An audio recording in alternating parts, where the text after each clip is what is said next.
Good evening, everyone, and welcome to the Plaistow Board of Selectmen. I guess we're getting an echo. Here we go. We'll try it again without the echo. Good evening, everyone, and welcome to the Plaistow Board of Selectmen meeting for May 10th, 2021. I'd like to call this meeting to order at 6:30 p.m. Beth, may I have a roll call, please? Select Chair, Mr. Talion. Yeah, here. Select Vice Chair, Mr. Blen. Here. Selectman Mr. DeRoche. Here. Selectman Mr. Coy. Here. Selectman Mr. Burton. Here. Note for the record, we have Town Manager Mr. Pearson joining us remotely and Assistant Town Manager Mr. Colby joining us remotely. Thank you, Beth. Would you please all stand? And Selectman Blinn, would you please lead us in the Pledge of Allegiance? I pledge allegiance to the flag of the United States of America and to the republic for which it stands, one nation, under God, indivisible, with liberty and justice for all.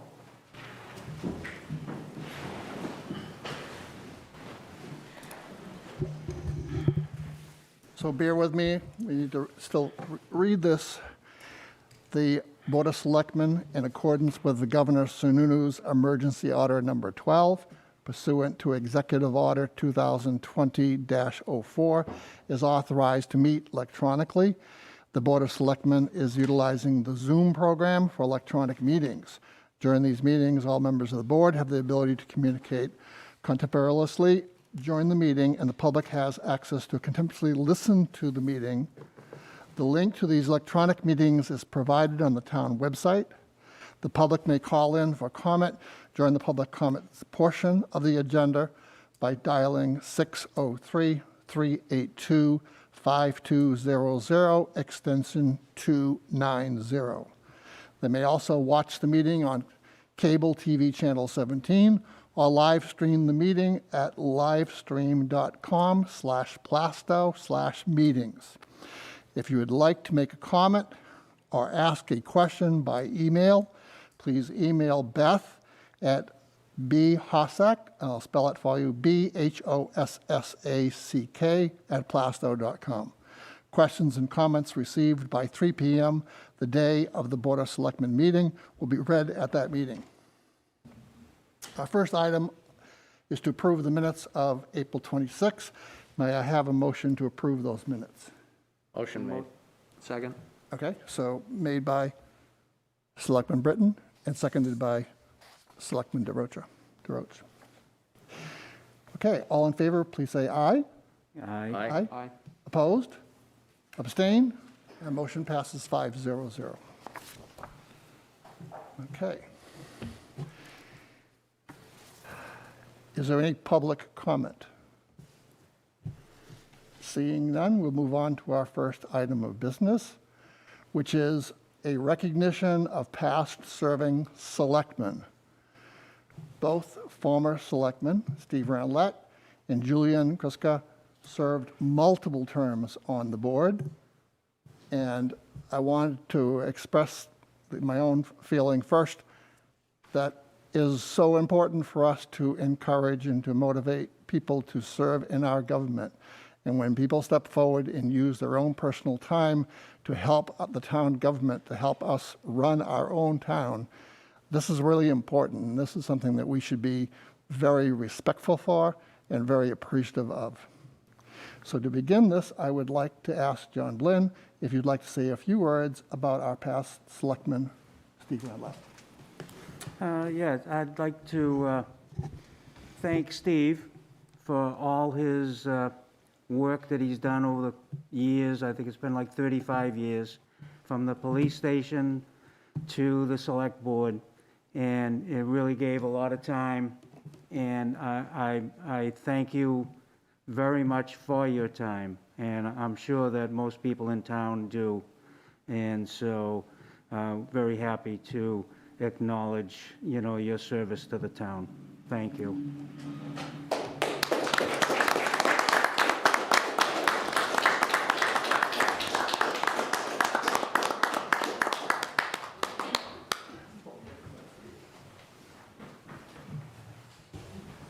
Now we get to roast you. Steve, this is a small token of our appreciation of the service that you provided to our town. Thank you so much. Thank you. Thank you.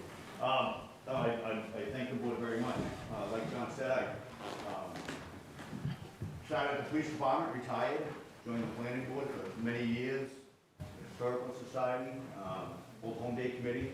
But as Greg said, the importance of giving back to your community is number one, and I enjoyed it very much. And 6 years on the Board of Selectmen. Unfortunately, I found a nice house in Haverhill. I had to move, so I thank the board very much. And, John, thank you.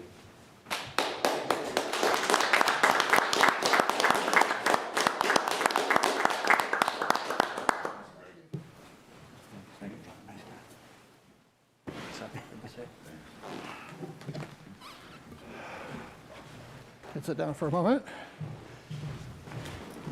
I am very happy to present the small token, which I'll get out in just a moment, for our appreciation for Julian Kriska's service to our town as a Plaistow Selectman for 6 years.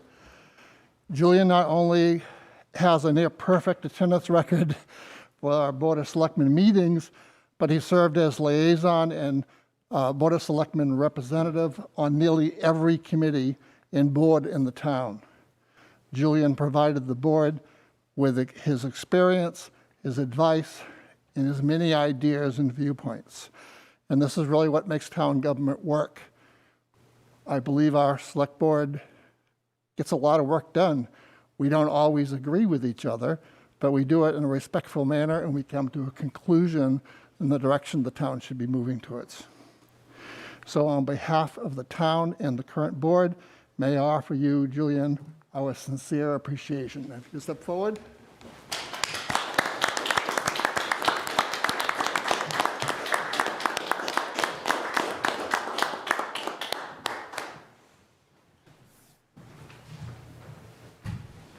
Julian, thank you so much for the service you provided our town. I really appreciate it. Thank you.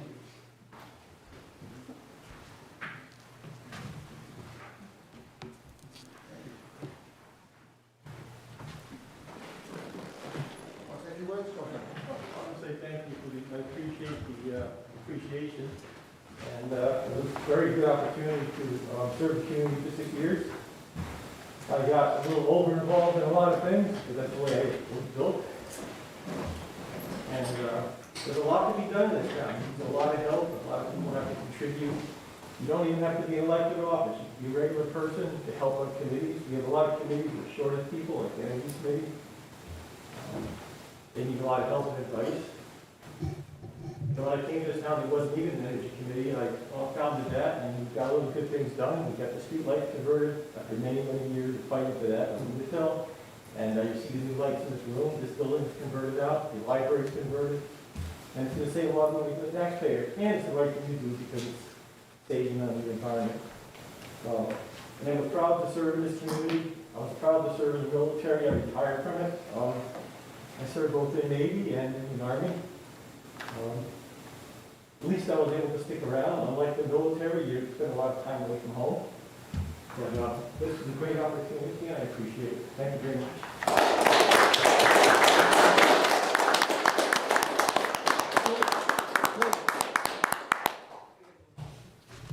We would like to congratulate you.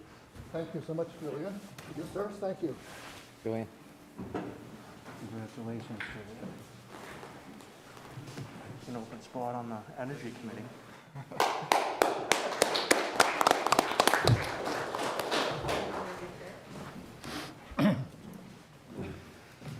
Okay, our next agenda item is the Arbor Day Poem Contest winners. And we have pretty much set up to do this. We're going to start off with Emma Bonfiglio. So Emma, you can come up forward.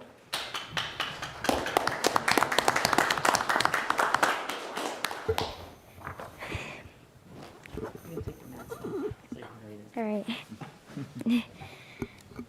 Okay. So this is my poem, Be Healthy, Hug a Tree. First you plant a seed, then you start to see that the plant will grow in the rain and snow, and soon you will get a tree. Planting, hugging, growing trees that used to be up to my knees. Now that they grew so big and tall, they are ready for safe hugs from all. So remember to stay healthy. Please go outside and hug a tree. Thank you.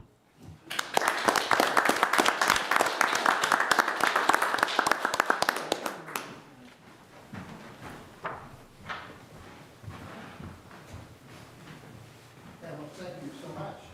We love your poem. Thank you.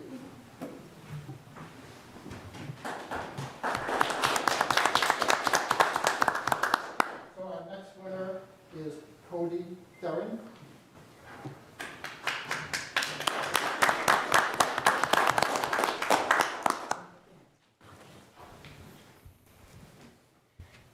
Trees. Stiff, tall, and leafy. Colorful and vibrant, too. Oak, maple, and pine. Bare in winter, clothed in spring, sheds in fall. Trees are one of us.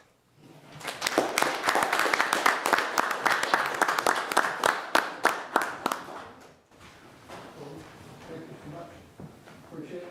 Oh, thank you.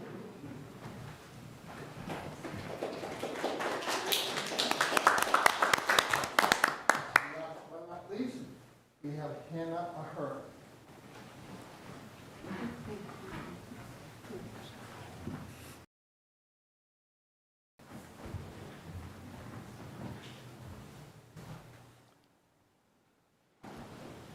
When you wake up on a Saturday morning, the breeze is nice and calming. Did you know it was coming from the trees on this nice morning? I go outside to see the light and all I see is wood.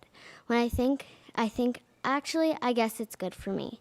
People think that trees are boring, but they have kept us all alive and also on this very morning. I hope that you can see that trees are more to me, gives off oxygen that helps us breathe, so take a moment and hug a tree.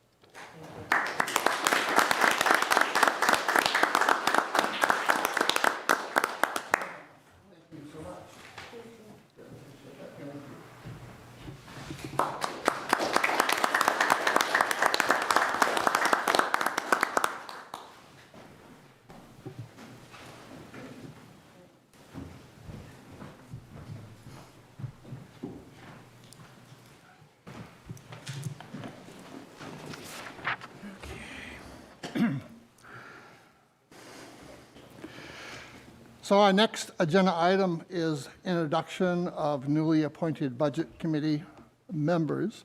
They are Katie Knutson, Phil Spitaleri, and Richard Anthony. Unfortunately, when I was attempting to swear in Katie and Phil during the Budget Committee meeting, we didn't have their paperwork to sign.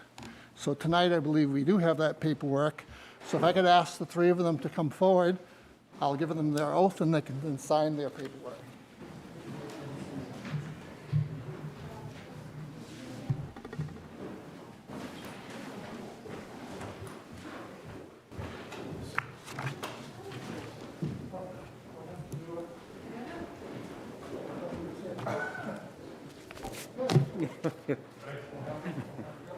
So, you say I and say your name.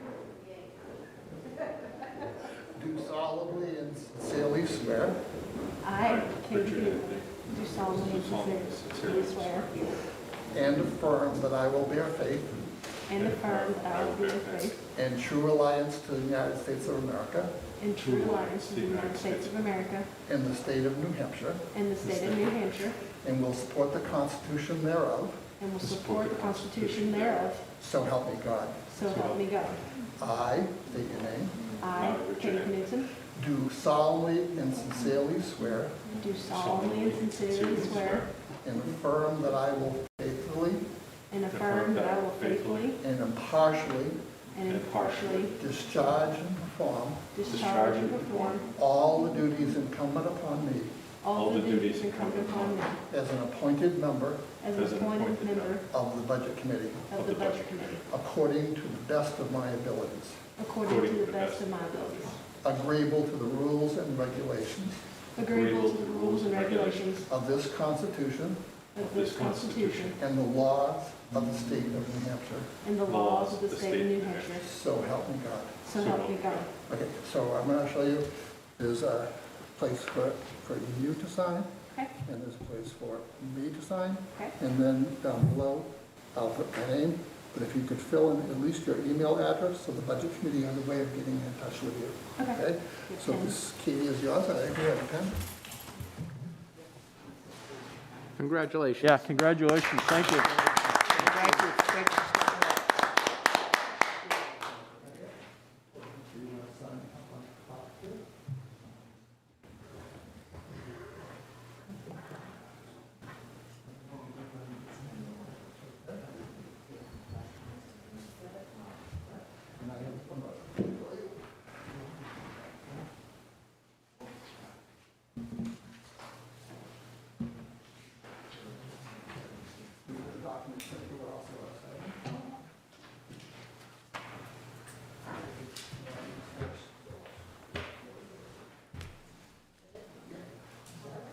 Thank you so much. Congratulations again. Congratulations again, Keith.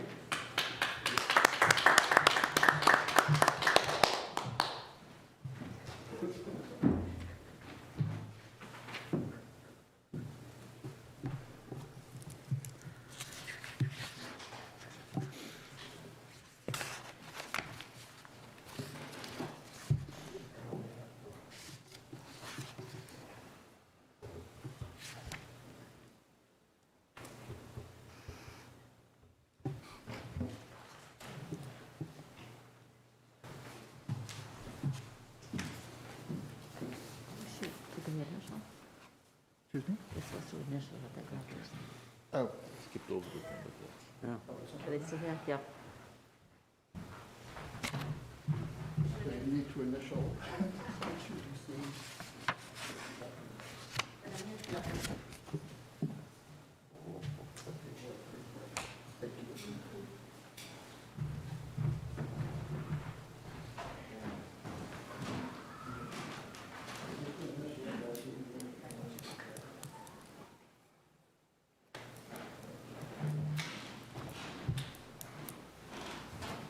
I'll give you these three. Okay.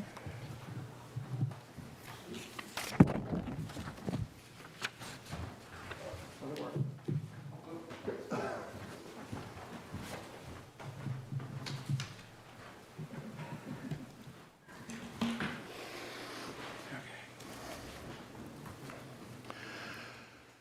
So our next agenda item is a donation acceptance for a utility trailer for the fire department. And Chris, I believe you're going to be speaking on this. Greg, just so you know, you skipped over the timber tax. Excuse me? You skipped over the one for the timber tax. I cannot, I'm sorry. You skipped over timber I'm tax. sorry. If you want to go back, you want to go back and do that first. Yeah, we can do that. Thank you. Sorry. So the next agenda item is actually to discuss the timber tax, and there's basically a request that we do not provide a 10% tax on the land that was being cleared. And you're going to offer some comments on that, if you would, please. Hi, I'm Jill Center from the Conservation Commission.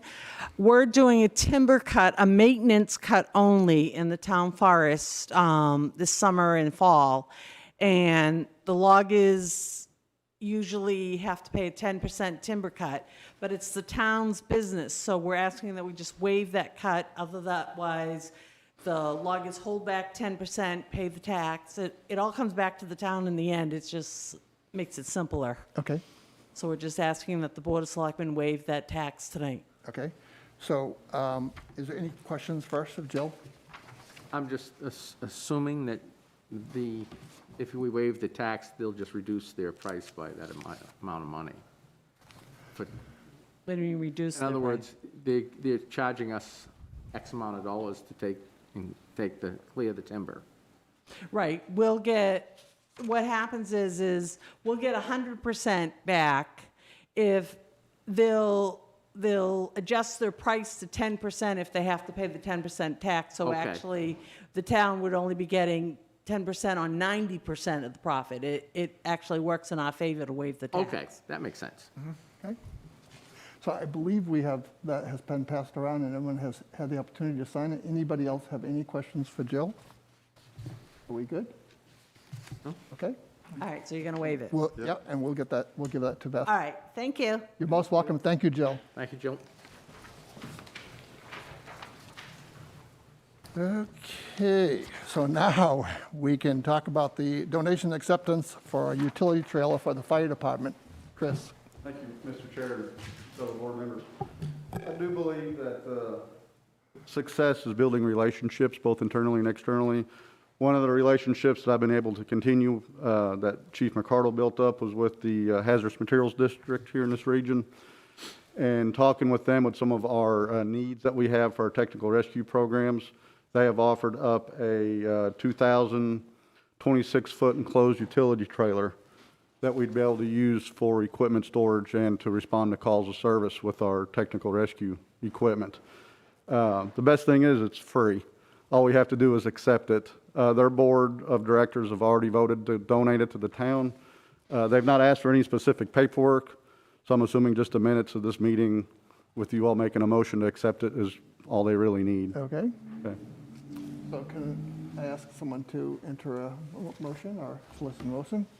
Make a motion to accept the donation of approximately $2,500 for the 2000 Hallmark 26-foot utility trailer. Okay, do I have a second? I'll have a second. Okay. Any discussion at all? Anybody? Yes, Jay? So it's a 2000, so it's. It appears to be in years on really it. good Is it shape. shape? They just redid the floor in it a couple of years ago, so the flooring in it's practically brand new. And you look around, it looks like it's in really good shape. Okay.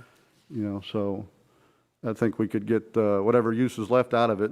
You know, it'd benefit the town. Anybody else have any other questions? Darrell? Great move. Bill? Yeah, seems pretty straightforward. All set? Okay, hearing no other discussion. All in favor, please say aye. Aye. All opposed? Abstain? So that passes 5-0-0. Chief, thank you so much. Thank you. Thank you, Chief. Thanks, Chief.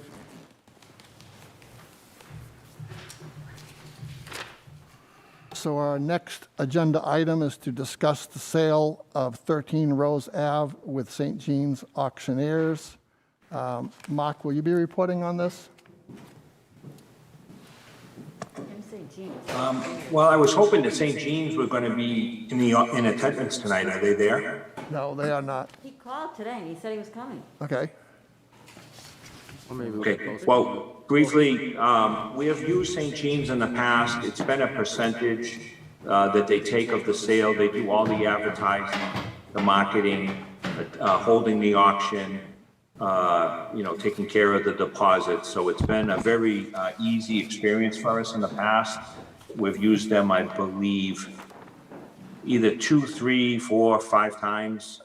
They've even held some of those auctions online for us and so forth. So with that said, I think the guidance that they were looking for is if the Board of Selectmen has a minimum bid for the Rose Ave property.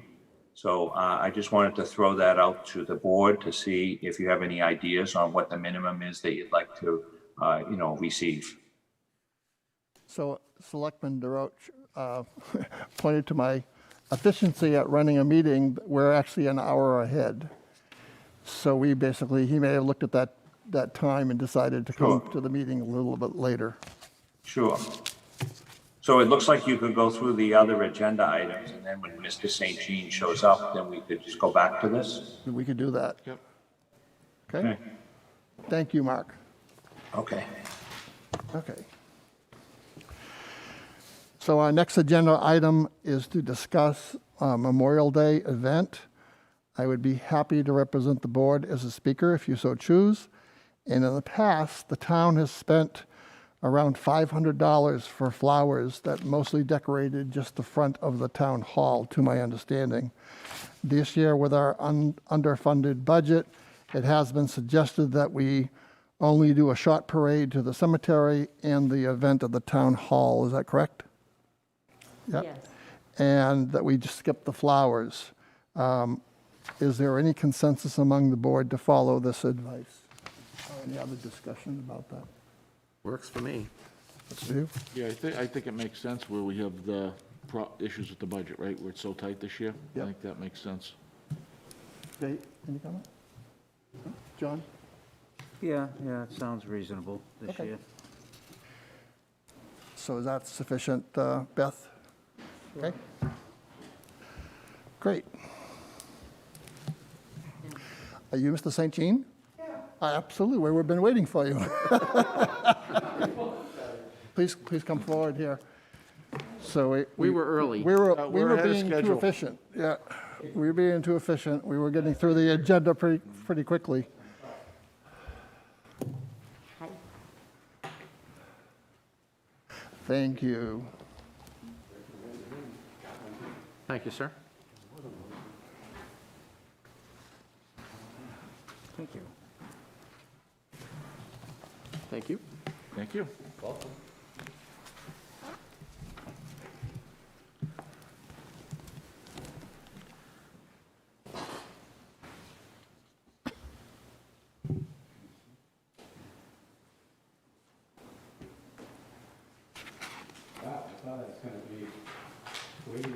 No.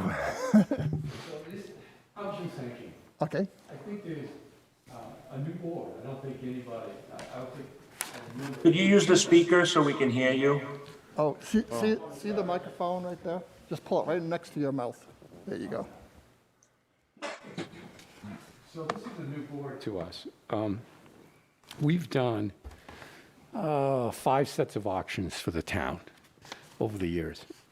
One was here, multiple properties. The last one we did, which is in your brochure, was one in 2019, which was a standalone at Garden Road condo unit. So when they're standalone, like Rose Ave, that can be done on-site on a Friday afternoon.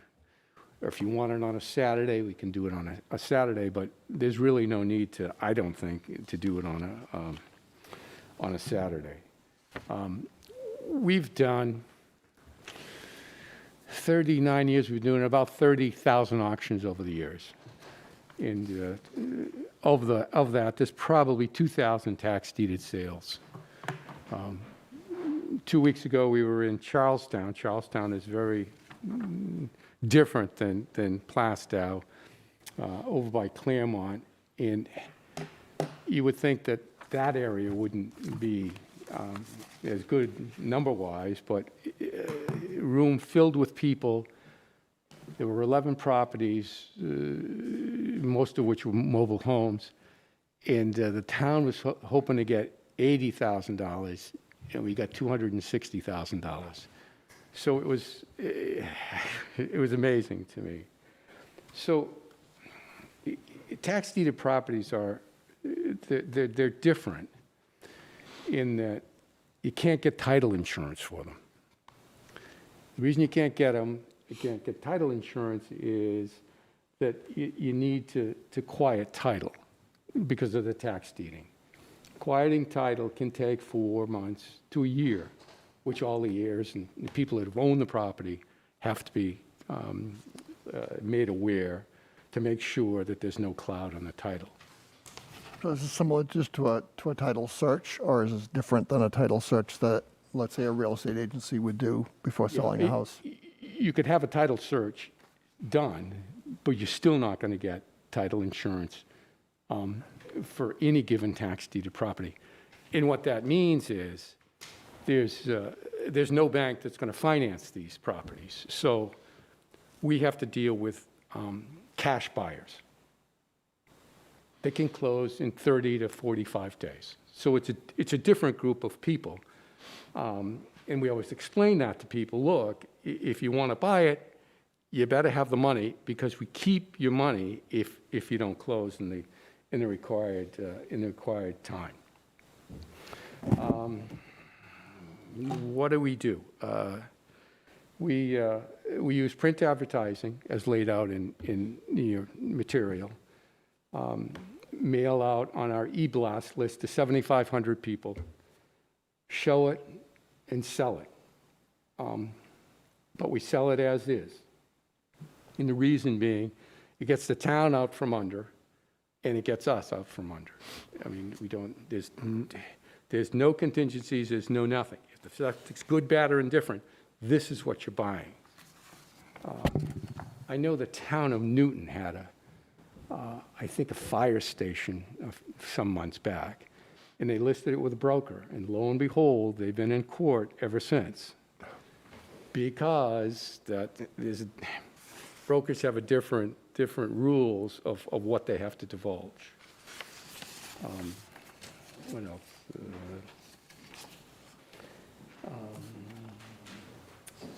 What we've done for the town in years past, we sold, not at absolute auction, which means there are no minimums. We've sold with confirmation of the board. So for Rose Ave, I've looked at that property. It is vacant, and I believe Beth told me we have keys. We do. So we could certainly show it. And you as a board would need to determine what number you want to get out of it between the board and us. I don't think you need to, or for advertising purposes, you don't need to put that in the paper at all. That's between us.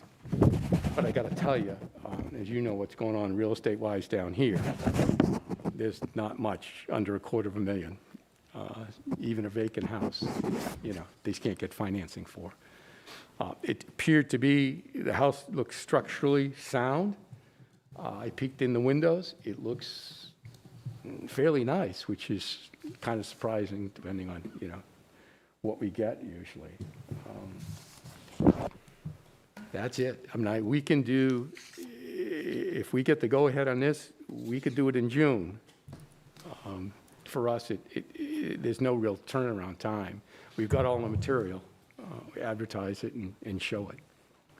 So can we open it up for questions? If the selectmen have questions? Yes, Darrell? Couple of questions. Is there any liens that you know of on the property? No. I'm assuming, is Sumner Kalman still legal counsel? Yes. Sumner must have been involved in the deeding. Okay. And all the other properties that we sold, there was never a problem with liens. Okay. And that's the notification has to be done and all those sorts of things. But it's never been a problem with Plaistow. Okay. Another question I have is, you've been into the unit. No. Oh, you outside. haven't? No, I peeked in the windows. Okay. Any feel for what kind of shape the unit is in? I would say it's not in moving condition. It's in okay shape. Would it be a desirable place? Absolutely. Okay. Nice starter home. If you go online, there are pictures. If you go out to like Zillow, there are pictures online of Oh, the inside okay. of it. Okay. You did the same thing I did, just Yep, to say, yeah, so there are pictures inside, and it doesn't look beat up in there. It doesn't. I was shocked. I was expecting to see walls down, damage all over the place. Yeah. I didn't see it in those pictures. How old those pictures are, I don't know. And I know those online, they had the thing listed at about 400, 415, what they thought that property was worth. No. Yeah, I know the house a few down is under agreement for like 2.25. Smaller house, smaller lot. Yeah. I think on the back side, Bill, there's some wetlands or whatnot back there, but that won't deter from people participating in the bidding. Yeah, because I know homes right now, it's crazy, the real estate. Because I know 2 doors down from me, they had an open house Saturday, Sunday, it was under agreement Sunday night. Yeah. Yeah. Probably for more than what they paid. I mean, wanted. Yeah. Yeah. Go ahead, Jay. It was a question for the town manager or Greg Colby. Do either of you have a recommendation on a value we should look for this, based on the tax rolls? Because of the title situation where they're not going to be able to get title insurance, they need to acquire title, taking all that into consideration, a cost of a piece of vacant land, the price of materials now to build a house and so forth. I think that actually 250 is a good starting point. I know that when we looked at it in our inventory a couple of years ago, we always thought it was 250, that would be a reasonable price to get for it. I actually think that if you started it at 250, I think it would climb from there. Thank you. John, any questions? Yeah, I just wanted to add, I looked in it too. It's in really nice shape. Wouldn't take much to move in there and live. Yep. Any other questions? Does anybody want to go higher or lower, or is that a reasonable number that we'd like to start off with? To me, reach for the stars and see what comes. Okay. I certainly wouldn't go below, 200. I think 200 would be a minimum, and then just go from So it's there. being recommended as 250. Oh, That's what we're 250? talking- Yeah. Okay, that's the bottom. Would be, The town manager. Okay. So might I ask, what is owed by way of back taxes? Do we know? I do not know, to tell you the truth. Mark, do you have any idea what back taxes were owed? Not off the top of my head, I don't know. Okay. It's my understanding that the difference between what is owed and what we get goes to the former owner. Yep. That's not going to happen, Mr. St. Jean, in this case. It's a long history. I won't go into the details, but that won't be an issue here. This was more of a voluntary tax foreclosure where it came to the town voluntarily from the owner, and there was no, it didn't fit the criteria of the usual tax deed. And the owner has passed away, and the estate has vacated any type of entitlement to the property. Oh, okay. Well, gentlemen, would you be comfortable with a starting price of 250? That's fine. Yeah. Yes? Okay, I believe we have a consensus, Okay. 250,000. I take it you guys want to go forward? Yes. June 18th work? For like 4 o'clock? That's fine? Yes, Jay. And I'm a fairly new selectman, so what is our role in the auction, like the day of the auction? Do we need to be there? Do we need to attend? Is there any legal obligation for us to do anything? It depends how you want to handle that. Sometimes just the town manager comes. In recent sales, Mark has come, but you certainly can come and watch. I mean, it's just, because eventually you're going to need to sign off on it at some point. Okay. Or you can make a purchase. Yeah. In my summer home. You have to bid more than 250. So are we good, or do you have anything else that Yeah. you need from the board? I'm good. Okay. Mark, any last comments that you have? It's always gone well with Mr. St. Jean, certainly 39 years' experience. What would be the terms, Mr. St. Jean, that you'd want to close the deal? You mentioned 30 days and 45 days. At this point, I don't see any need to really close it in on 30 days. I would rather have a person close it within 45. It's not really going to matter to the town either way, because we're not going to be bridging into another year. I think 45 might just be a little bit better logistically for somebody if they were buying it than 30, but that's a board decision. I'm just bringing it up. Time's not of the essence, really, on this one. And the other thing, Mark, is the deposit. Yes. I think it should at least be $10,000. Okay. And if the board said 15, Jim, I wouldn't argue with that. Right. 10 is pretty substantial. And to that point, Mr. St. Jean, we would ask you to have the second and third and fourth person in place in case the first person drops out the second and so forth, and have a pretty good list going with the people that participate, just in case the first buyer doesn't meet the terms.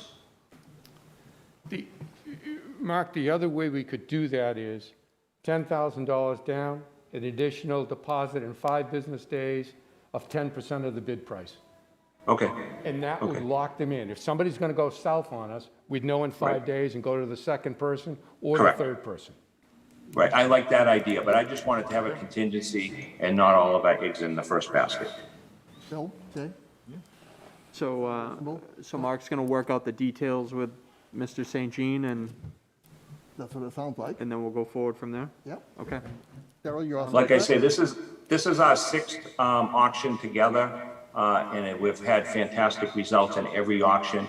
We had some properties that had some issues that we didn't know as far as the deed and quieting title, but we eventually got through it. It took us over a year, but we eventually got through it.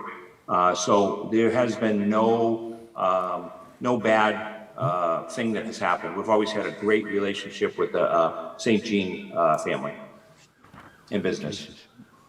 Are there lightning rods on this place? Yeah. That was a paid political announcement. I know. You good? That's it? Awesome. Thank you so much. I'm going to run. See ya. Thank you very much. Take care. Mr. Spitaleri? Bill? You step forward, and I'll get your oath. And we can process that. And that will give me Bill's oath certificate. And again, I apologize for not having the paperwork after that. I was talking about that. It didn't turn out that way. So what we're going to do is I'm going to just read this through. You follow me, and then you'll sign here. I'll sign here. And then we just have to get your email address and everything. Okay. So we'll take this so quickly. I. Do solemnly and sincerely swear. Solemnly and sincerely swear. And affirm that I will bear faith. There you go. And true allegiance to the United States of America. True allegiance to the United States of America. And the state of New Hampshire. And the state of New Hampshire. And will support the Constitution thereof. Support the Constitution thereof. So help me God. So help me God. I, in the name of him. I, Bill Spitaleri.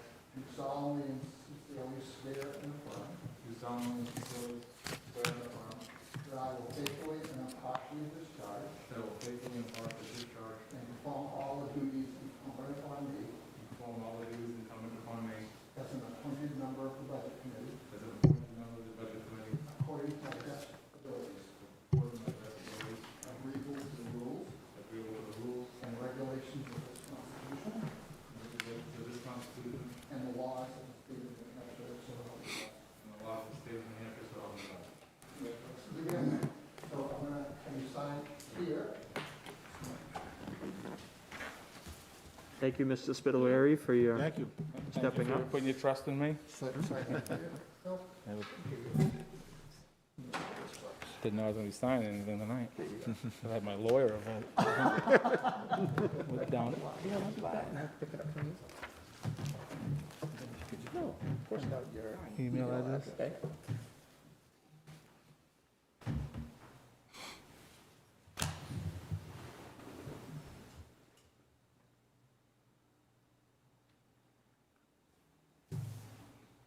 So I'm going to give you 2 documents. Yeah. Okay, and what you're doing is right here, it says I received a copy, you just put your initials there to say that you received those. Okay? Very good. Bill, congratulations. Thank you. Welcome to the Budget Committee. Thank you very much. Thank you.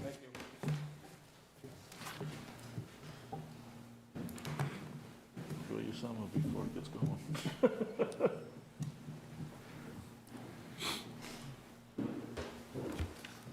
All 3 of them. Yay.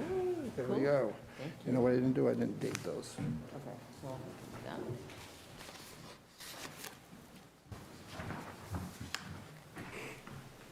So how's the pace, gentlemen? Well, we covered a lot of items very quickly. Okay. Let me just catch up here. As we have already made an initial decision to skip 1 year, for 1 year, the dues to the Rockingham Planning Commission to save money for the town with our tight budget this year, our next agenda item is just simply a discussion on what it costs to keep the Historic Society building open. No decision has been made, no decisions on the table. We're just looking to see what it costs. So in your folders, there is also the lease that the previous town manager signed for a period of 10 years. Please be aware that RSA 41-11A states that selectmen can only approve leases up to 5 years. So according to town council, that lease is now invalid, so we will need to address that at a later time. Greg Cody collected the expenses for the building during the last 3 years and will now present them to us. Greg? Good evening. So in your packet of information, there's a one-page entitled "The Town of Plaistow Summary of Expenditures Related to the Museum/Historical Property." I was asked to compile the last 3+ years. There are 4 accounts listed on the left that we charge money into for electric heat maintenance and repairs. And then also in a review and through memory, I know we recently, as back in 2018, we also replaced the heating system over there at a cost of $12,050, and that was paid for out of the contingency at the time. So it's about over 3 full years, 18, 19, and 20. It's around $6,400 average, basically, across 3 years. So that's what you have in front of you. Thank you, Greg. Any discussion? I guess. Sure. My question is so what we have to do is create a new lease or just put a lease extension on to what was there? We'll probably just create a brand-new lease, so we'll probably just take something similar to what we have and pass it by our town council to bring to them. Okay. I mean, the intent of this is not to make, any decision about that particular building. I want you to have all the facts. And if anybody has a decision, whatever we might want to do with that, whether we wanted to reduce it being open this year because of the budget, or whether we wanted to consider giving it to the Historic Society, or whatever other idea that somebody has. I want you to be able to understand that this is it's not costing us, we're not getting just $1 a year from the lease. We're paying a lot of money into keeping that old building alive. Mr. Town Manager, can you make a comment on the one thing that I know about is that the Historic Society is asking us now to replace all the windows, but there was an issue about the septic system. Do they have a septic system, and is that? My understanding is they have a holding tank. So that's pumped out occasionally. And there's not a lot of land there. I mean, basically what you see is what you get. It's just where the building is, maybe a couple, parking spaces or something behind the building. And then your first point was about the windows. And the windows has been a discussion over a number of years since I've been here about with the energy audits, and that they wanted to replace the windows to save on heat. I don't think that expense justifies, the savings justifies that expense. You're talking about heat, averaging between $2,000 and $3,000 a year, and the replacement of the windows in that building could be, over $10,000. So the payback on that you wouldn't see for a number of years. Any questions that anybody would like to? Yes. Yeah, I see it. Do they need a new heating system? No, we replaced the heating system back in 2018. We used the money from the contingency fund. Is that correct, Greg? So they had, Mr. Blinn, they had an unexpected failure of the heating system, and we asked the Board of Selectmen for the funds from the contingency back then, and we replaced the heating system. So that is new, as in, it's 4 years old now. So that's not 12,000 is an expense effectively, or a capital outlay for that building, yeah. Oh, I saw it there, it looks like it was on the, Oh, it's like, Yeah. this we have to add on to the Yeah. cost, yeah. There was no date. So that was at 2017 or 2018? I didn't hear what you said. 18. I think it was 18, but Greg, you can correct me. No, it's 2018. That's where I listed the expense under that year for 2018. Okay, cool. Thank you.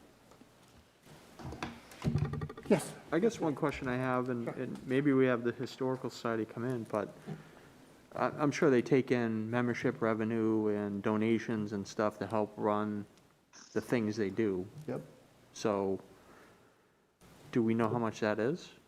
Well, I did attend the last meeting.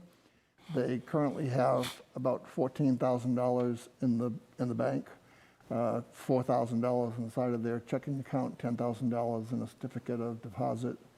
So they have that money, and basically is just the donations coming from the dues. And then they skipped last year, but what I understand, every year they get the revenue from the vendor fees for All Home Day. So I don't know whether All Home Day is gonna happen this year, but for all intents and purposes, that I think they're looking at as their number one fundraiser or number one revenue generator for the association. I've got a couple of comments. One, I think their dues are like $10 a year or something. Right. Yeah. So if there's 14 members, that's a lot, so you're talking $140 or something. It can become a lifetime for $250. There you go. 250? And I'm using this from memory, so please don't quote me on it. I think Jim Peck had said at one point, out of Old Home Day, they would get $2,000-3,000 out of the vendors to do other things within the Right. building and keeping the building up as Yep. far as artifacts and things like that. So it's certainly not a major profit center, Right. you know? And I personally, I'd like to see the contract continued and, you know, at the $1 a year or whatever it is. I just want to add one additional thing is, when I read the contract, I got the impression that they were obligating the town to keep the building up, like to keep any maintenance that has to be done to the building. I know one year, Greg, and this was quite a while ago. Yep. I mean, quite a while ago. I know that they had a roof, part of the roof that had to be done. Yep. They paid for it.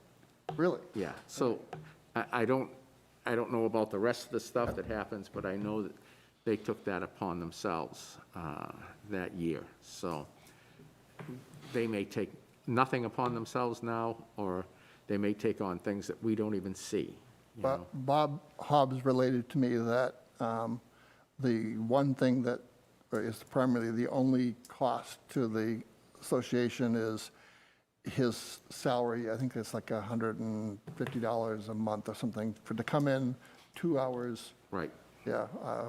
It's more than 2 days. I think it's a couple of 3 days a couple of week, 3 days, yeah. yeah.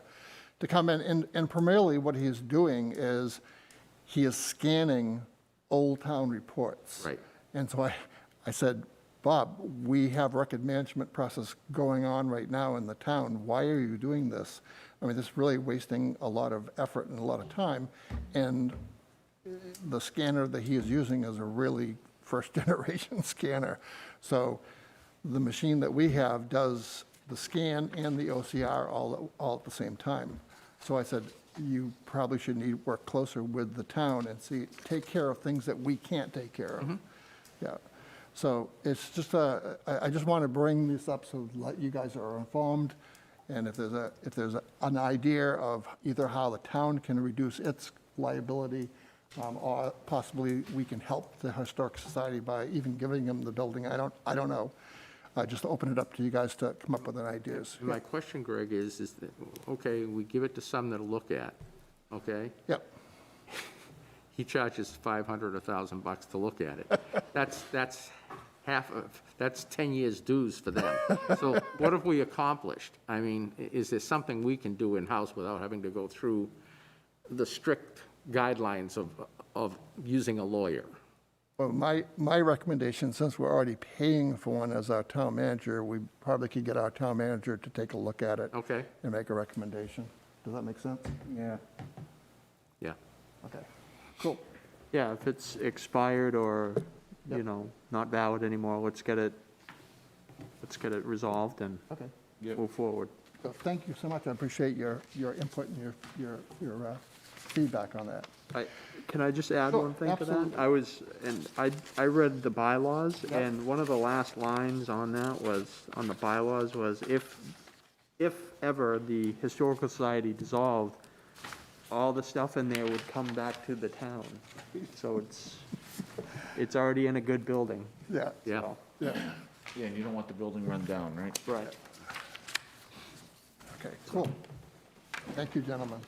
Thank you for preserving Plaistow's history. There you go. All right, so we are adding one additional item on the agenda, and luckily we have that right on our agenda sheet, that we have that capability, and Greg Cody is going to present that to us, and I'll just let Greg cover this and explain this process of possibly appointing a emergency management director. Greg? Thank you. Given the recent circumstances, we normally have an emergency management director and a deputy director. But as I said, given recent circumstances, we're currently without an emergency director. So I bring before you a consideration of a temporary appointment. And that would be of Denise Horrocks, the health officer who was a past deputy emergency director. She was appointed back in 2011, and served in that position for approximately 8 years until she stepped away in 2019. She's got a long list of training and credentials, but would certainly recommend to the board, being the emergency management director being that position that the board does appoint, but as a temporary fill-in, short-term hopefully, but to fill in a much-needed position, especially during COVID and the crisis that we're in amongst right now.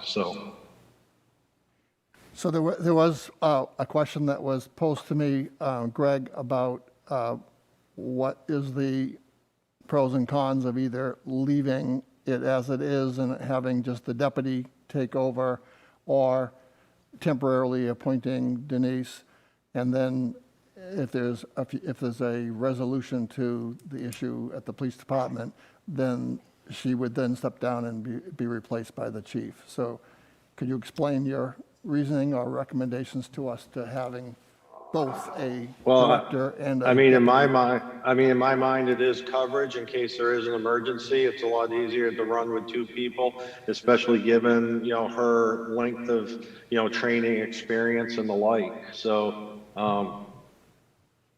and coverage, because obviously both of them, both Denise and the current deputy director, who is the fire chief, Chris Knutson, they are in the midst of full-time jobs, obviously, and having two people share those responsibilities is, to me, is better than one. So the last thing, I'll open up for the rest of the discussion, but I just wanted to bring one additional thing out. Please correct me if this is wrong, but my understanding is that the emergency management director is appointed by the Board of Selectmen, and that the deputy would be appointed by the town manager. Is that correct? that is correct. Anybody else have any questions, please? Yes, Darrell. Greg, I guess my question would be is, we have a deputy in the fire chief. Why wouldn't we put that person, the chief, into the position of the emergency manager and then have, appoint a deputy, perhaps the person you're talking about? Because of, as Mr. Talon had stated earlier, one is appointed by the board, the other one is appointed by the town manager. To have one step down, that succession going around, it seemed easier to appoint just one person back into that role by the board. Quite honestly, ease. We had the meeting tonight, and it could all be taken care of very easily tonight, was my thought process with it. Doesn't mean that it's correct, but where one would need to step down and resign and then bring one before the board, and there was just one set of paperwork to have one person appointed for tonight. Anybody else have any other questions? Bill? The only thing I would have, if, say there was an emergency, it seems to me like the deputy would be able to facilitate something and get things moving quicker, with Denise would have to then probably make a call to the deputy. Is that a right way to think that might happen? No, I mean, Denise would be, they would work very closely in conjunction. I think, they do continue to, talk about, different things, given, their close proximity with, health, and also from the fire side. So I don't think that would be an issue. I got one more question. Okay, go ahead, Darrell. The appointment then would be a temporary appointment, is that what you're saying?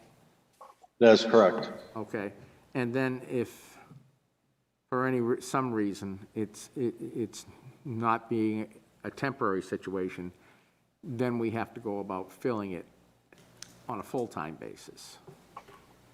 That would be correct. Okay.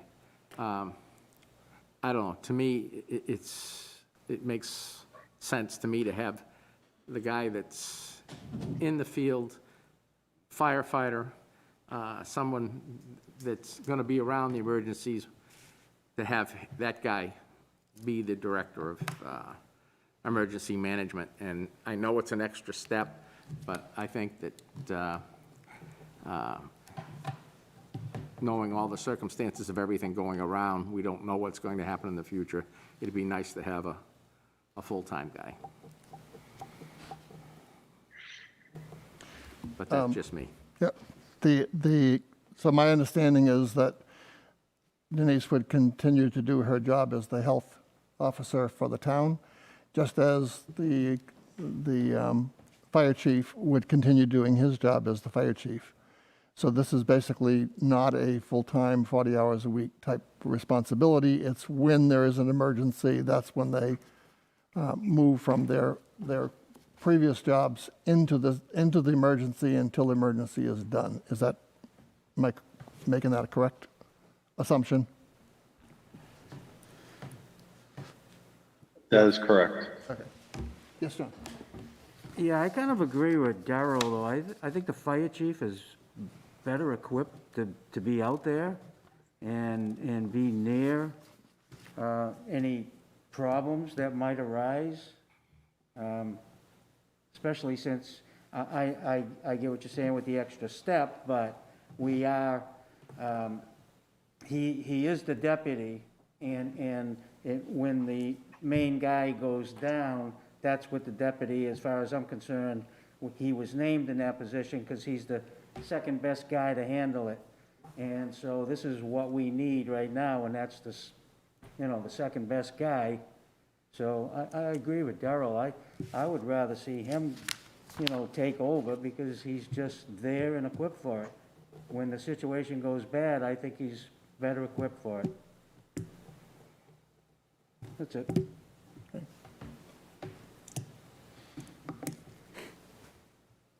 Any other discussion? I tend to agree with Darrell and John, because if there's an emergency, my thing is, the first call is probably gonna go into the fire station, right? Not to try to, where Denise is.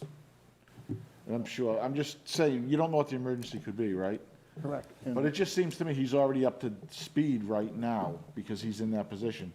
And as John was saying, usually, no matter what it is, if something happens to the number one person, the number two is usually the one to slide up because they're up to date with everything right now. I know Denise, you said, had the training, and Greg said the training and everything. And she'd probably be the perfect one to then maybe slide into the deputy spot. And then everything else, when it gets resolved, maybe you revert back is what you do. That's my thoughts.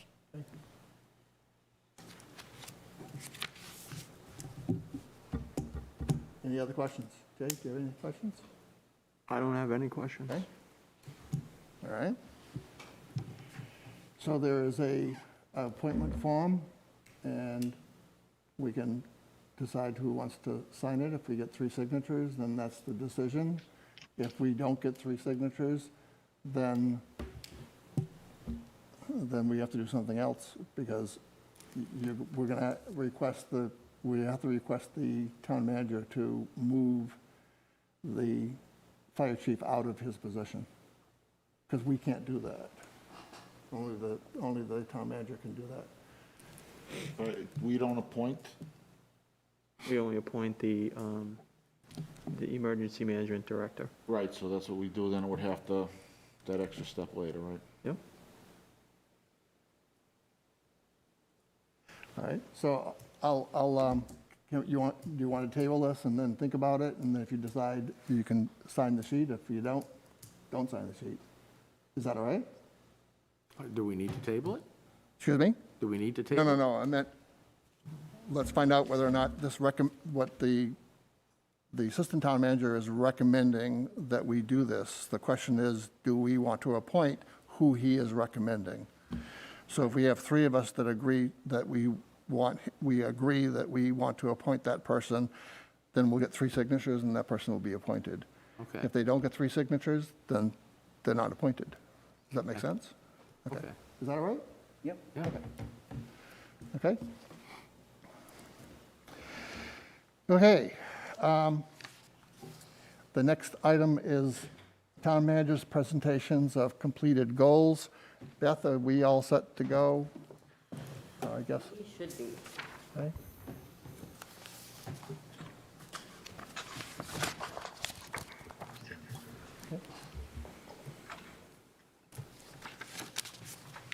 So, Mark, Dean is at the computer, so all you have to do is say next slide, and he'll get you to the next slide. Okay, next slide, Dean. So there was a list of short-term goals, and I'll go through them very quickly. The first one, next slide. Pollen Road Culvert was a short-term goal that was completed, and I secured it's called an ARM grant. It's an Aquatic Resource Mitigation Grant. It paid for a good percentage of that project on Pollen Road. Next slide is the pictures of the Pollen Road culvert after it was done. Obviously, this was an area that was identified for several years that needed to be mitigated because of flooding issues on that road. My understanding is the water used to overtop the road, so this was the solution, long time coming, so that was completed. Next slide, okay. Salt shed.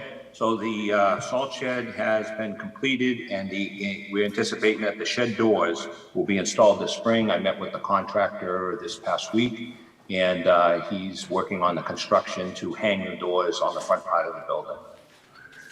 The next one is LED lighting, and that's been completed.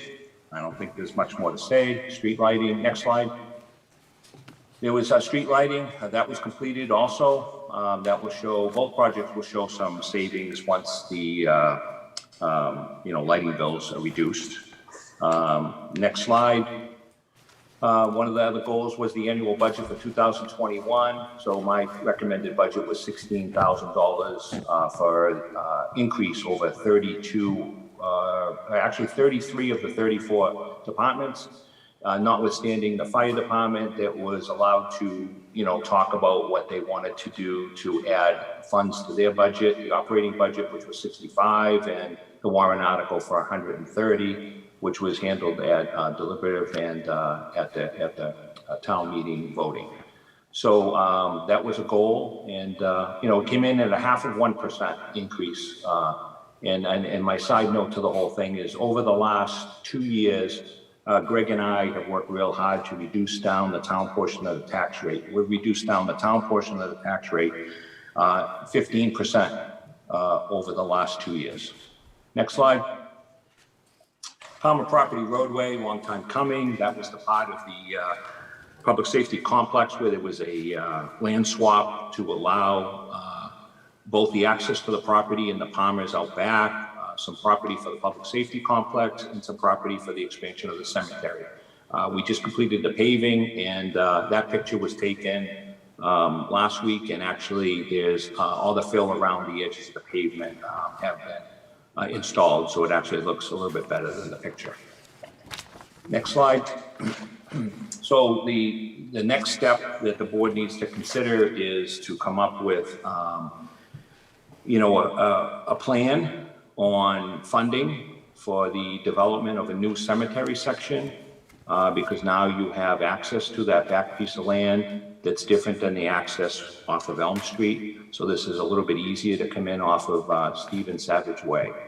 So the only thing I can do is suggest to the board that the selectmen propose a warrant article if they want to expand the cemetery, and allow for more planning for the cemetery. We know that there's issues over there, so this would sort of relieve the congestion in the first part of the cemetery with some of the benches that you heard about recently and the spaces. Next slide. That's just showing the parcel of the cemetery that was added to the cemetery. Next slide. There was a suggestion or a goal, either way. There was a suggestion to put the town manager's reports on the website. They've been on the website since last, I believe, July. And this slide is just illustrating when you go to the website and go to the town manager, you can just click on town manager reports, and you have all of my town manager's reports starting in 2020 to the current date. Next slide. The Mount Misery Trail Network. This wasn't necessarily a goal. This was something that's been out there that we've received a 50% match of grants for the Appalachian Mountain Club to work in conjunction with the town and the Recreation Commission to establish some of those trails up in the back. We've done all the surveying, discovering the town's boundaries, and we've blazed some trails out there to look for the best possible routes to get from the park to the Mount Misery Trail Network, and to not trespass on somebody's property out there, because some of the existing trails actually go through somebody's private property. So we found a way to get from point A to point B without going on to somebody else's property.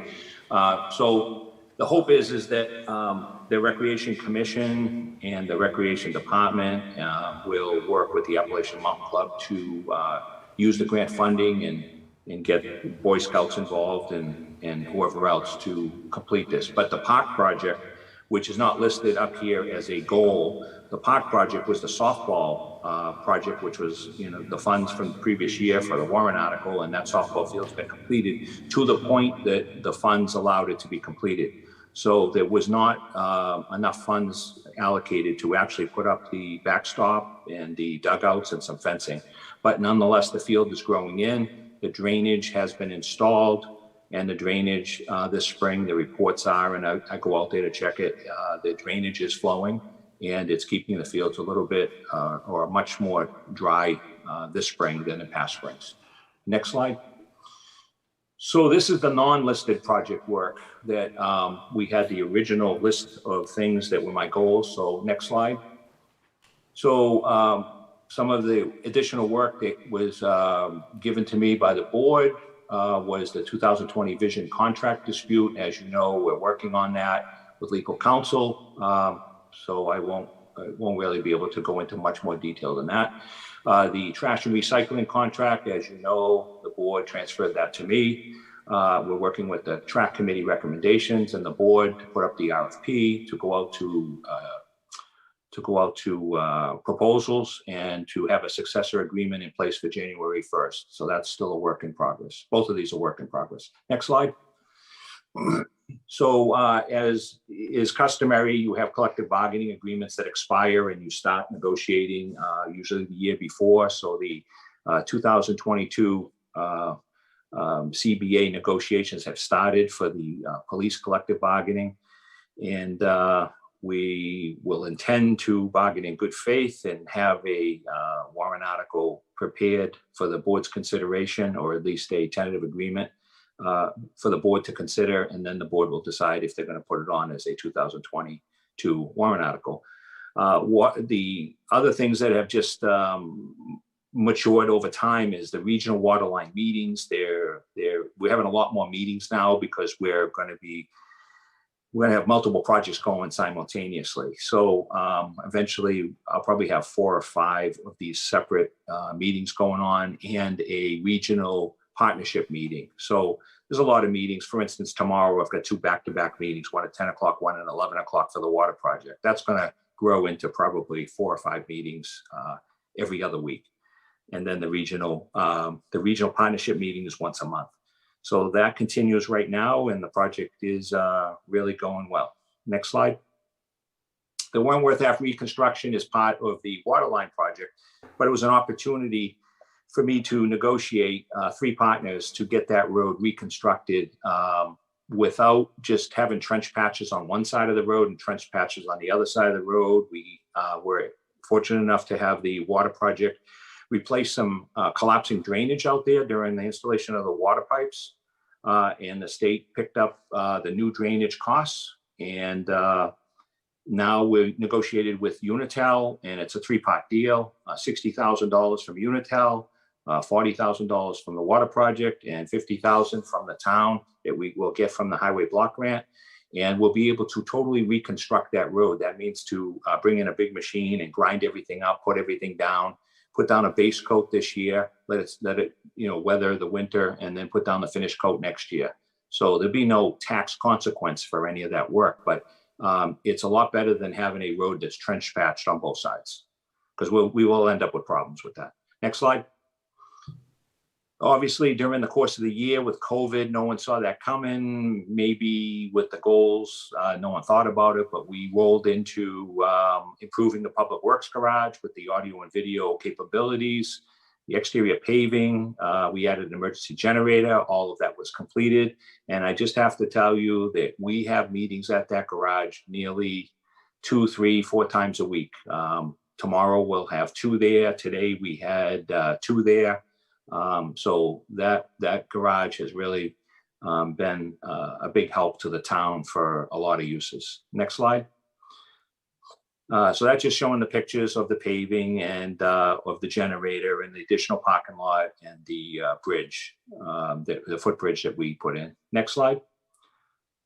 So then came along with COVID was the use of the town hall, the town property at the old courthouse property on Elm Street that we now call the Town Hall Annex, that was just appropriately named for Norm Major Town Hall Annex. And, there was some renovations that needed to be done there, and inside and outside to make it, to convert it for the building department and the recreation. And, that was another project that was not on my original goals or list, but it was completed nonetheless. Next slide. The solar panels for the salt shed. So that was a combination of salt shed 1, salt shed 2 warrant articles. And recently we had some problems where the contractor wasn't ready and willing to sign the contract with our legal recommendations. I got word a couple days ago that they're now willing to sign it, and they're willing to comply with the clauses by Primex and Town Council. So that project should start and be finished this season. Next slide. So this is non-listed project work also. This is moving the town hall server to the public safety complex. This was recommended by SE, our IT consultants, and ironically, it's being moved this Wednesday to the public safety complex. That's gonna really protect our server from physical and from other types of access. And this was a recommended computer security need that the town needed to do. So that is happening this Wednesday. The next project, which I had a meeting today over at the Public Works Garage, was a landfill cover and cap. We're signing documents and contracts today and getting final paperwork in place for that project to start. It will be starting in the later part of May, early part of June, and it will be completed by September. Next slide. So this is the long-term goals that were originally given to me last year. Next slide. So the first one was the potable water continuation. Obviously, that's an ongoing project. That's the $10,112,000 grant that I've received. Those funds are paying for everything, all the construction, the tanks, the water lines, the soon-to-be pump station on East Road and so forth, and to connect up the houses with MTBE and to make this whole potable water situation in Plaistow operational in the spring of 2022. Then the next one was a goal that talked about, can you go back one, Dean? So the other one was listed as RFP review in timely fashion. So that ended up on a piece of paper as my goal. I could never find where there wasn't RFPs done in a timely fashion. And I know I've done over 50 RFPs and, I continue to do them all the time in a timely fashion. You have to have the RFPs in order to get the work done. So that's been completed. Next. So this was a recent request by the board that they wanted to see the organizational chart and optimum positions. They wanted to also show elected positions and have a chart. So we provided that to the board. We provided thumb drives, and it also has all the job descriptions because that was asked for too. So even though that wasn't a listed long-term goal, it was something that it came upon us and, we completed it. Next slide. So the item's not listed on the long-term. Next slide. So the contract operations was never listed, but obviously I consider that to be part of the water operation. We're moving forward with that. I expect in June that Underwood Engineers and myself will come before the board and we'll bring the whole process of the RFPs that we sent out for a water operator, our evaluations and scoring, and we'll bring it to the board to make a decision on who they ultimately want as a water operator, contract water operator for the potable water system, probably starting in 2022. Also, later on down the road, we'll look at hiring a part-time water clerk that will be in-house over at the Public Works Garage so that people in town have access to a person if they want to sign up for water or they have some questions or their meter readings and the billings and all that stuff. So we'll talk about that more once we get closer to 2022. Next slide. So the water startup in spring of 22, that's where we are now. Obviously, the system cannot run unless the East Road pump house gets approved. We were waiting for approval from New Hampshire Department of Environmental Services for a wetland permit. I did get a confirmation today that is not in writing. It's an email, but it's not the actual permit, but it has been approved. We needed that final approval, the RFPs and the bid process by the state to find a construction company to build a pump house. All those bids were returned to the state, and they have their grant money, so they'll make their decision on who they're going to award it to. At this point, it looks like the low bidder is the Hampstead Area Water Company, the same company that did the water tank, and so they're also a contender for the water operator. And they've done some repair work in town. So the board will make your decision on who you pick for the water operator, and the state will make the decision on the pump house. So it looks like the pump house is going to take about 270 days to build once it's started. That puts us into the beginning or the end of the spring next year, either February or March, which is right on schedule with the startup in the spring of 2022.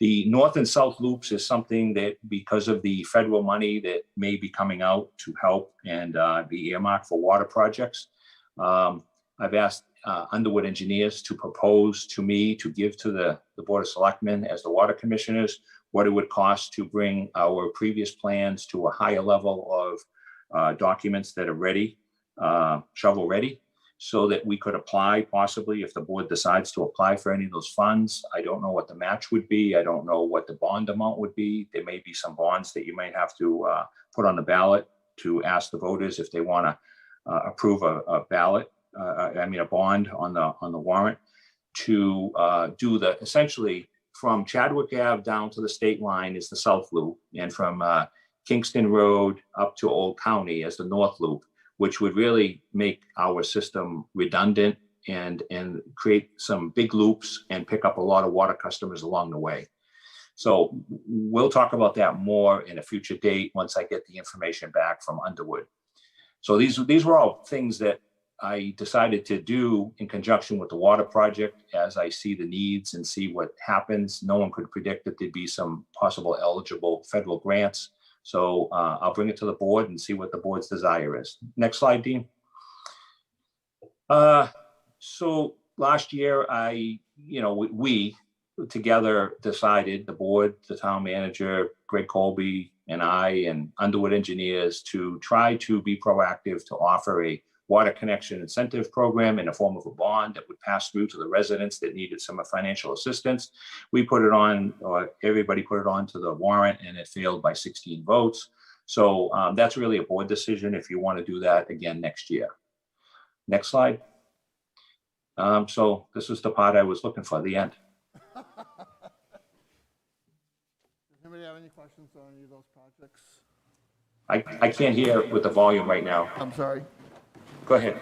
So I'm just asking, is any other selectmen have any questions about the projects that were reported on?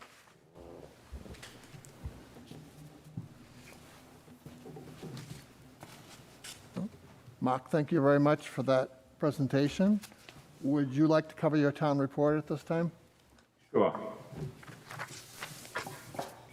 So the Conservation Commission is going to, it is in the process of finishing the Jackson property purchase that the town, that the Board of Selectmen has approved. We found, I did some research and I wanted to make sure we're complying with the law, and I found that buried in the law is acquiring or selling town-owned property requires 2 public hearings within 7 days, but no more than 14 days. So Beth and I have scheduled the May 17th and 24th to do the Jackson property acquisition and to do the 13 Rose Ave selling of the property.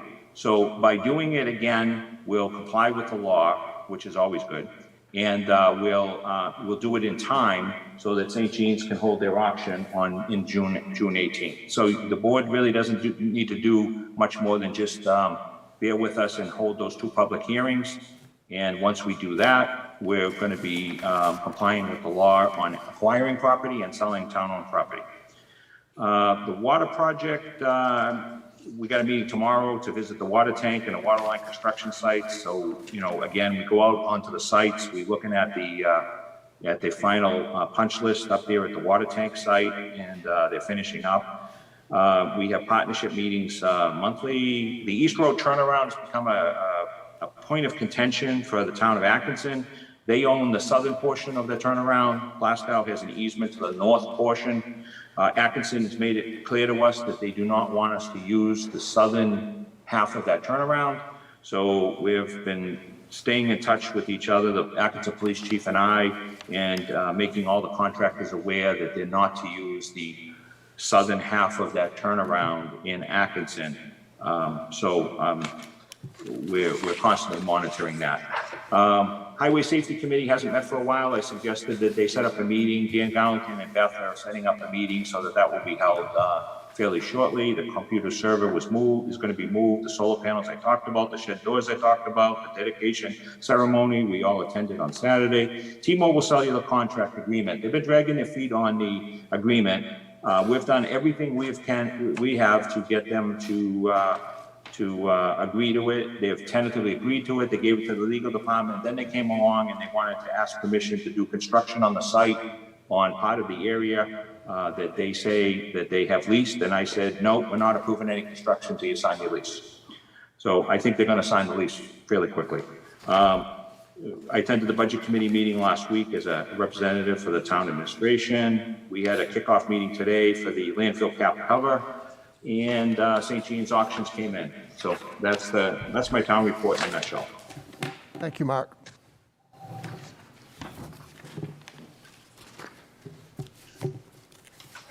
Okay.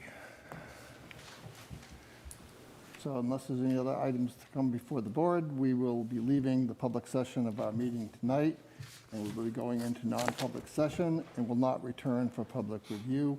I will close this meeting at 8:01 and would entertain a motion to enter non-public session under RSA 91A:32C, reputation.